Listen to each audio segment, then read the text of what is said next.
So, welcome everybody to the Google Sites Advanced. I'm Joycelyn Rodriguez, Joyce for short.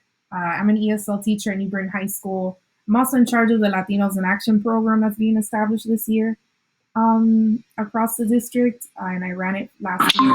And I used Google Sites a lot for my Latinos in Action class, for a lot of organizational things.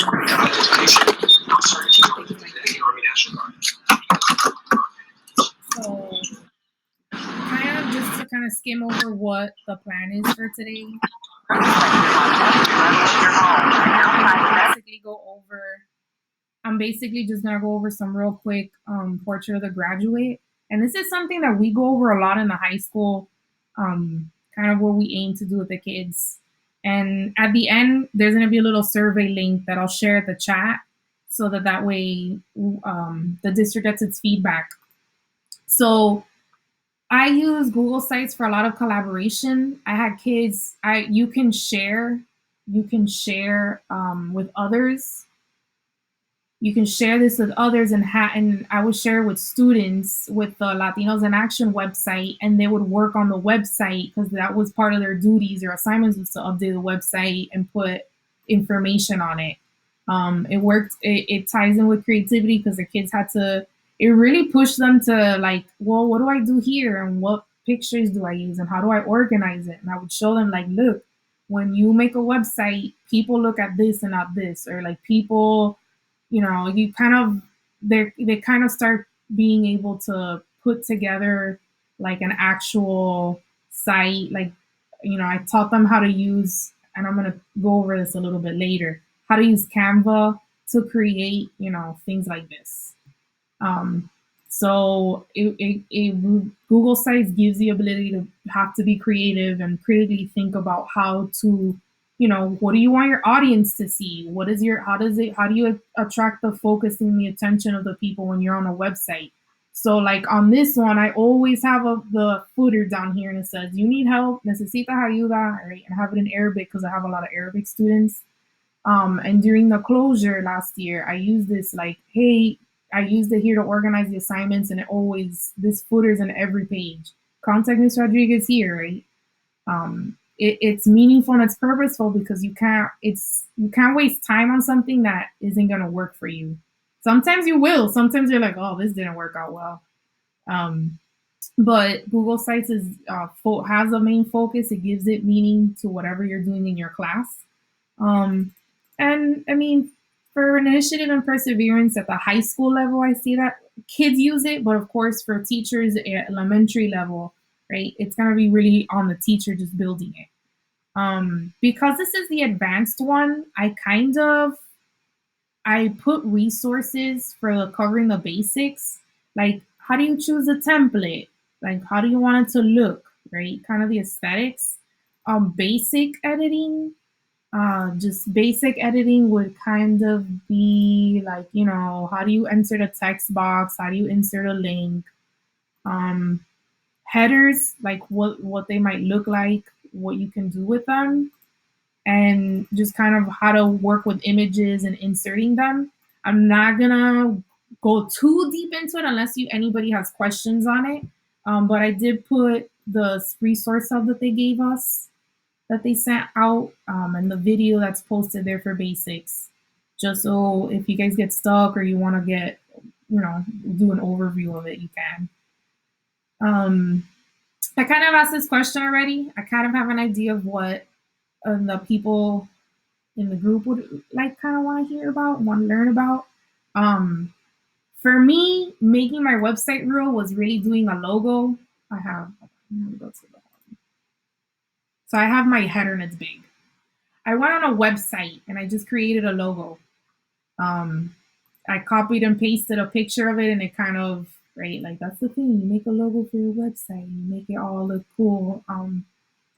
And making a banner, videos. I'm gonna go over a little bit of that later in a little bit. Um, and then I added some videos to that break down a little bit more. Um, let's see. Um, in the chat, I shared this page. Um, it's the website I created for my class, and I just created a page here for just for this video so that you guys can see all what these buttons do. So in my presentation is this, the insert tab. The insert tab is your toolbox. Your insert, it's right here, this tab. That's where you do your text box, your images, if you're gonna put anything from your Google Drive, if it's a Google Doc, a Google Sheet, any of these, a slide, a form, you could do a Google form and I'll show you what it looks like. These are like the four main things I use all the time. And the layouts. The layouts just kind of lets you put, okay, I kind of want an image and a text, and then you can manipulate it the way however you like. All right, I'll go back to that. All right. So one of the first ones that they have is collapsible text. I'm gonna click here on my little, I'm gonna go to collapsible on the pages. For you all, if you would have clicked on it, it should take you here. And it looks like that. That's a collapsible text. So what you would do is you would click on this, and you see this is your title. Right? This is your first box. This is what it gets collapsed into. Right?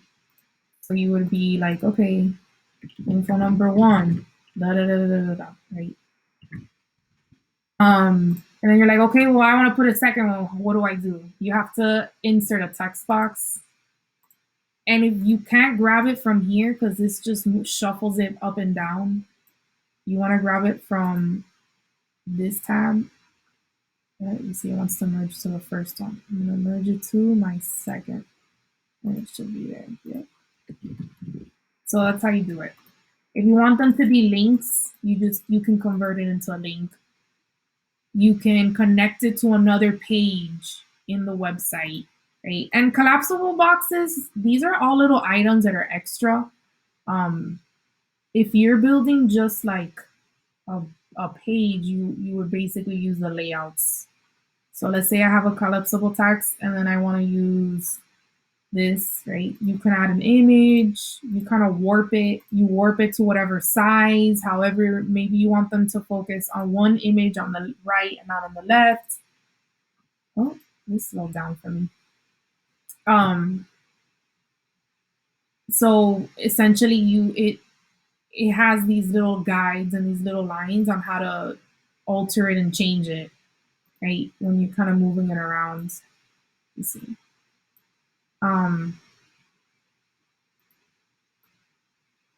Once you get the hang of moving around the boxes, I don't know why it's acting funky. I think it's because there's a lot going on my computer right now.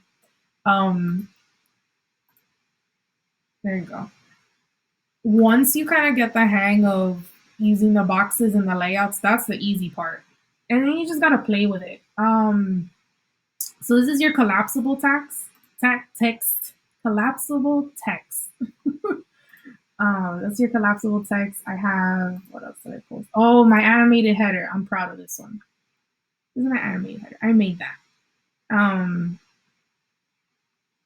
I used it using Canva. Canva is my best. It's so awesome for me because I do a lot of these infographics and posters, and I try to get kids to join in on like movie nights and digitizing things. So Canva has been like my savior.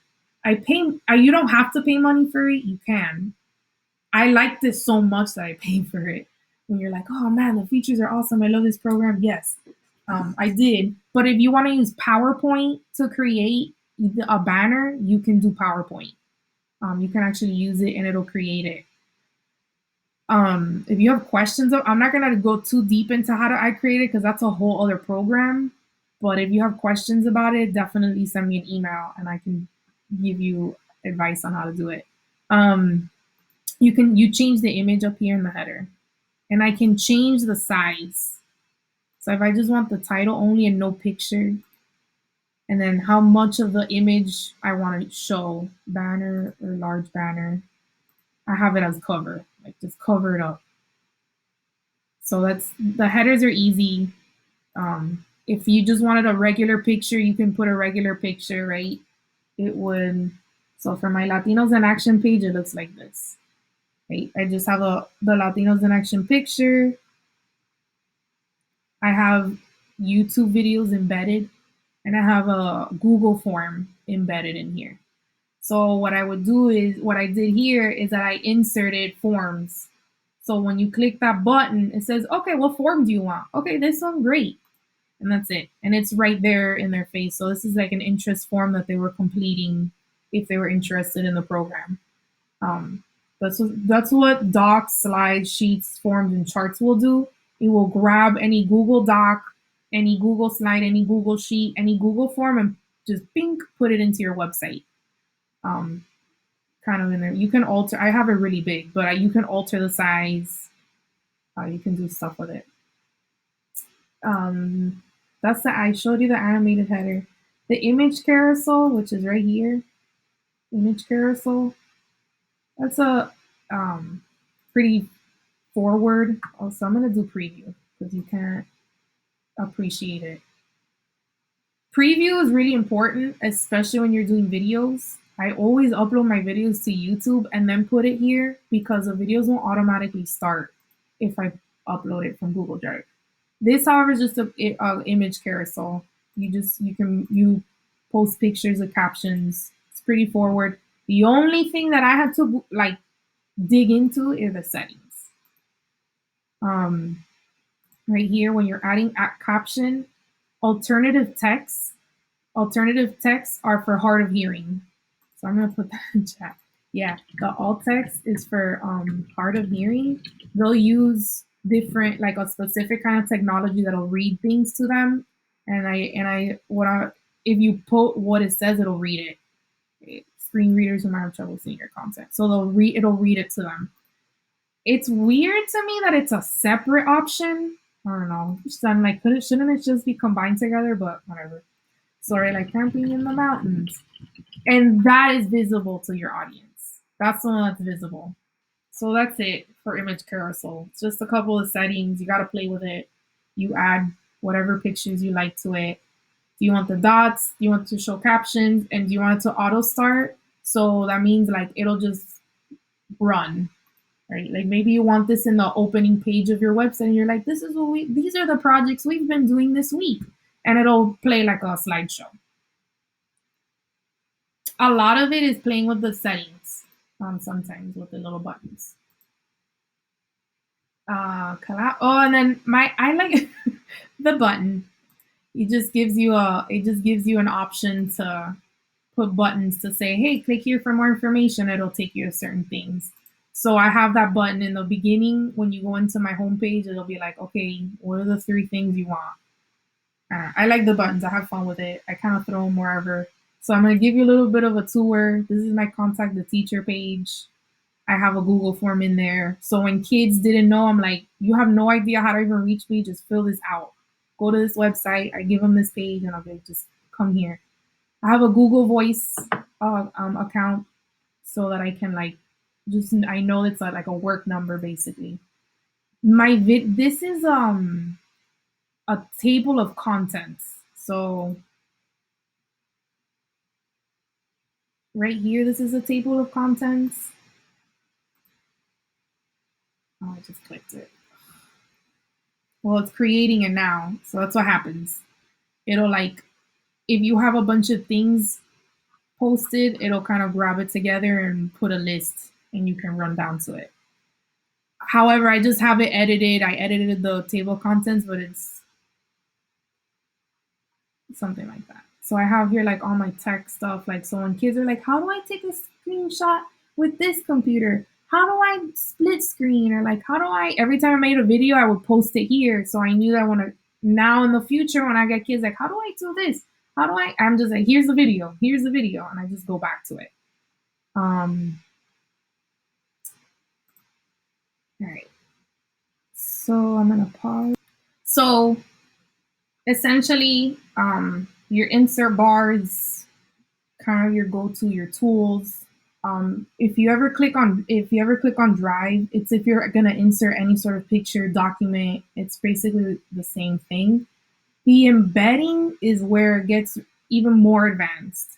So I added here a video under top 10 tips on like how to embed certain things.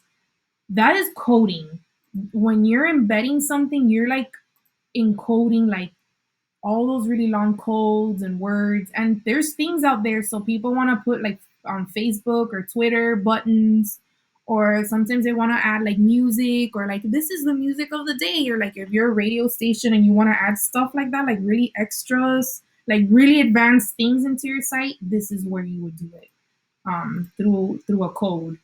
And that's, I'm not gonna go really deep into it, but you can if you really want to go into the webs of the world of embedding HTML codes. It's There's a lot you can do with it.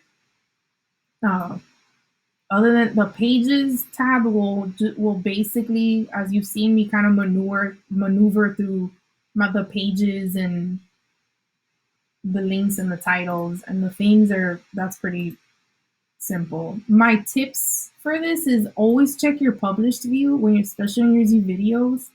The problem I've run into with videos, I'm gonna go into my Latinos in Action where I have my videos, is that um it'll, if I have it, let's see, preview.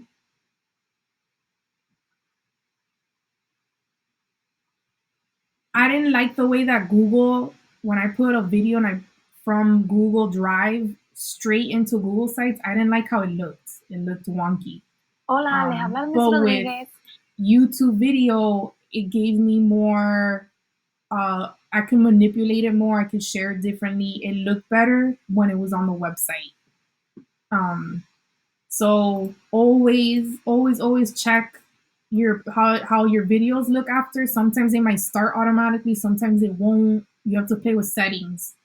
And always double check your permissions when you post any media like videos, images, especially your Google Docs, because sometimes you might embed. So let me go to pages. Let me go to a button where it was blank.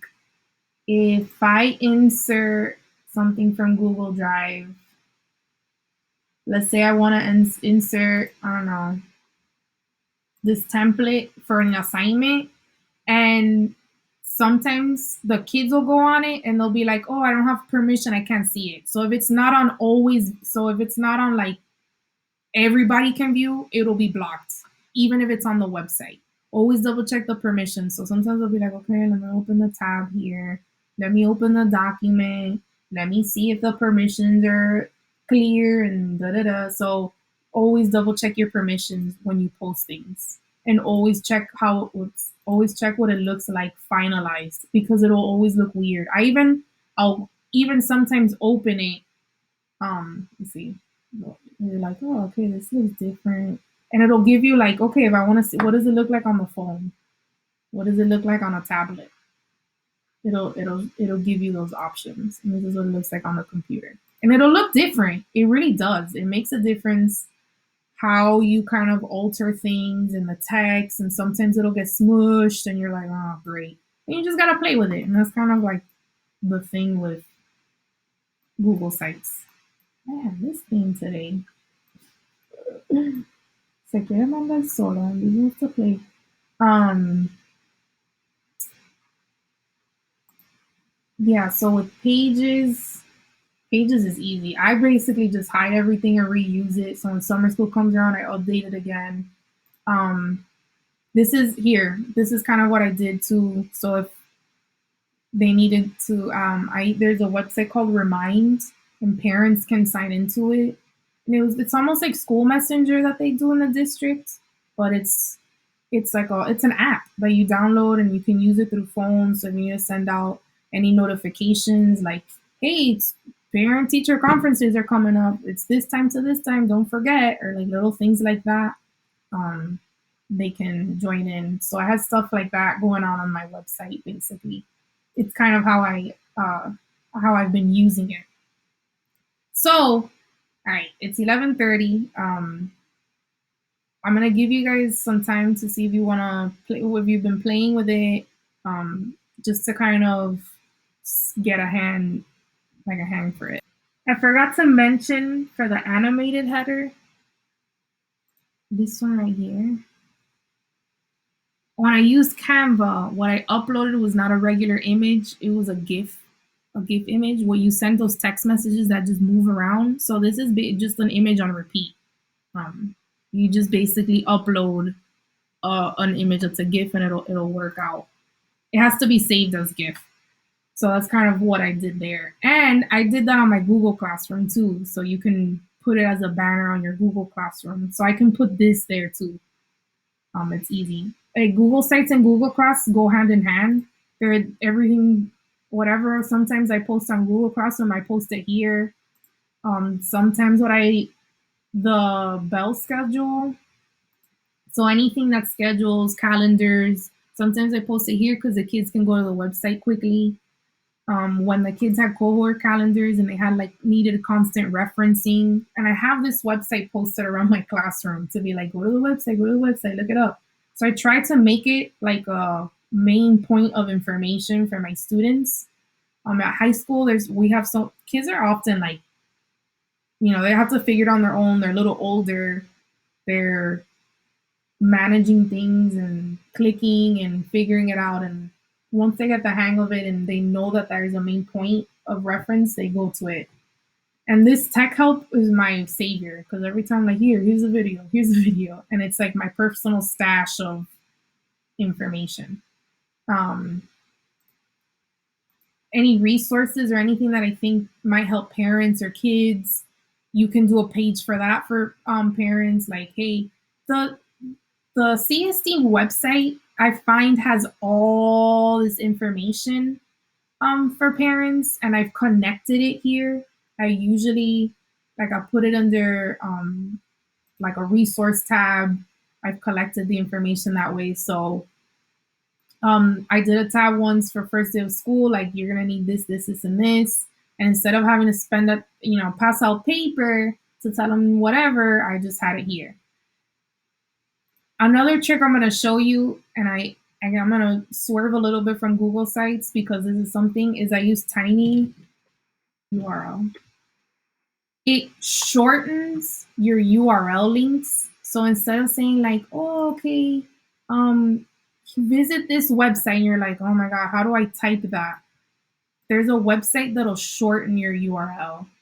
So you would say like Rodriguez website, right? So it'll be like tinyurl.com, Rodriguez website. 8, 1, 2, 3. And then it'll save it. You put your link there. So I would put this link there. And then it would turn it into this. And it's like, okay, perfect. So, okay, visit tinyurl.com/Rodriguez website 132. And then you make it. So I use this website to share my links. There's easier ways, there's other ways. You can make a QR code. The thing when you go to restaurants, when they have their menu online, you can make a QR code generator. There's a QR code generator, you throw in your link, and you can print this QR code and give it to your parents, right? You put your website here, you're like, okay, this is my website, right? And you choose what you want it to look like, and you download it. And then you have your website saved as a QR code and be like, here, look, here's my QR code. Look at the website. Here's the homework I have for today. This is the schedule. Here's the calendar. Boom, boom, boom, boom. So these are the two things that I use a lot in conjunction with Google Sites. As I started trying to be more efficient and trying to like not have to redo and recreate, just being able to tweak, that was what helped me. So these I'll add it to resources, or I'll add it to the tips. I'm gonna add Tiny URLs, a website that I use a lot, and using QR code generators. When I created a lot of posters, I would do QR codes, and it would bring me right back to my class website. So this was just the thing that I use I've been using this for a couple of years now, since the beginning. I used it throughout last year. And it's been a savior because Google Sites, I feel, does what Google Classroom doesn't. I feel like it has more flexibility and you can do more with it when you are on Google Sites. I can make it as neat and organized as I want. I can structure it in any way. I can do different links and different pages. I can do a sub page of a sub page, right? Like this website, this one will go into this. So I I really liked Google Sites ever since I discovered it really. So for the next maybe, for the time that's left, um we can definitely give you some playtime with it and see how your creativity kind of takes a hold of Google Sites, because I go down a rabbit hole with it. I start wanting to create one thing, and then I'm like, ooh, can I do this? How do I do this? Can I make it look this way? And like I said, Canva is the other one. This is the other website I used a lot. Um,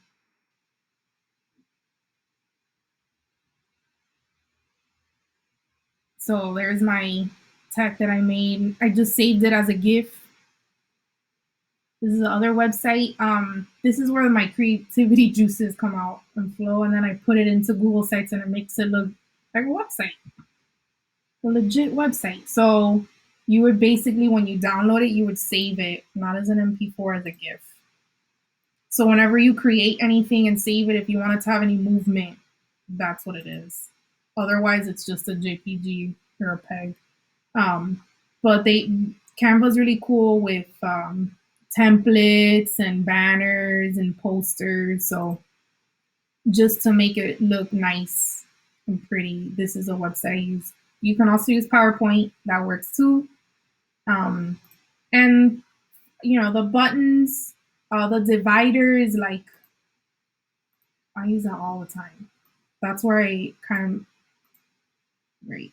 It just kind of gives the page a different flow. Your placeholder is just like, okay, what do I want to insert? An image from the drive. It's all the same options that you have here.